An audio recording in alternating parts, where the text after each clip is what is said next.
A Maine man says he sent nearly $20,000 to lease a car, but the dealership never got the money. The payment instructions came in an email that looked legitimate, nearly identical to the dealer's address. The I-Team's Dan Lamparello is on your side, working to get answers about how it happened and who's ultimately responsible.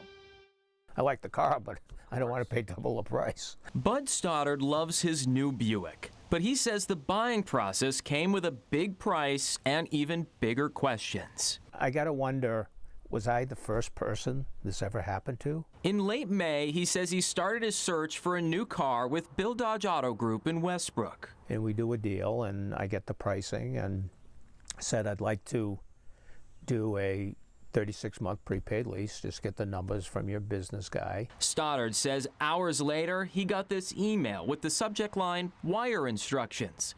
It appears to be from Bill Dodge Westbrook's finance manager. The next day, Stoddard says he sent $19,563 to the account listed in that email. But days later, he never got a confirmation it was received and decided to call the dealer, who told him it was still processing. We got your wire. It's in the accounting department, but I don't have it yet. After a few more days, he found out they never got the money at all. So I called the general manager and I said, there's something going on here. This isn't right. While Stoddard says Bill Dodge told him they were investigating, he started looking back at the email with those wire instructions. On the face, it looks legitimate. It has the Bill Dodge logo and appears to be from the dealer's finance manager. When you look at the from, it's Eric Angis at BillDodgeWestbrook.com. A closer look revealed some potential red flags. The email address for Eric Angis is slightly different than what is listed on the dealer's website. They say his email has a dot between his first and last name, while the email to Stoddard is missing that dot. In those wire details, it lists a woman's name as the account holder for a bank in New Jersey, not Maine.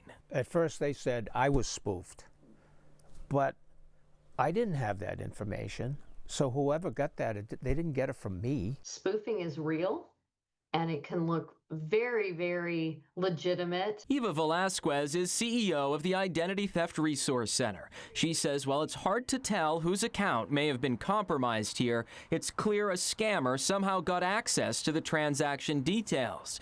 And with those bad actors getting more tech savvy, it's become harder to spot. To your average person, even to a sophisticated person, you can't tell if it's legitimate or fake. This person was expecting that communication, which makes this particularly challenging. So the I-Team did its own digging. First, sending a list of questions to Bill Dodge, including if they've been able to determine how a scammer spoofed one of its employees' emails. They wouldn't directly answer those questions, citing the potential for litigation, but told us in a statement, "We have extended and will continue to extend our full cooperation to Mr. Stoddard, including assisting him with his bank and any law enforcement agencies involved, in an effort to help him recover his losses.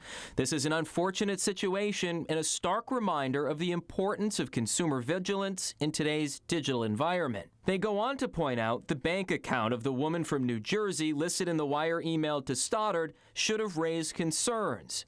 So we decided to contact her. Yes, is this Deborah? Yes. Deborah Goodell tells us she believes she's a victim in this scam too. I did receive a large sum of money and then it was taken back, so I don't know what happened with that, but now I'm in the negative because of it. Was it around $19,000 by chance? Yes, it was. Goodell says that money was wired out days later to an account listed under Gemini Trust Company, but not by her. Gemini describes itself as a national cryptocurrency exchange. The company didn't respond to the I-Team's request for comment. But Bank of America did, telling us its team is currently investigating the situation. You want to see this looked into further? Oh, absolutely, yeah. I'm out 20 grand. Bud Stoddard knows he might not get that money back, but he'd like to see someone held accountable and better protections put in place for consumers like him. People are paying with checks and wires and emails, and everything's done on the web and email today, so there's more chances of this. Now, the I-Team did try replying to the email address that originally sent Bud Stoddard that scam wire info. The email went through, showing that it's still active, but we never got a reply. In the meantime, we're working to better inform you at home on ways to spot spoofing scams like this. If you scan the QR code at the bottom of your screen, you can check out our consumer guide online, which outlines potential red flags, who to report them to, and advice from cybersecurity experts. For the I-Team, I'm Dan Lamparello. Steph. Dan, an interesting story. Thank you.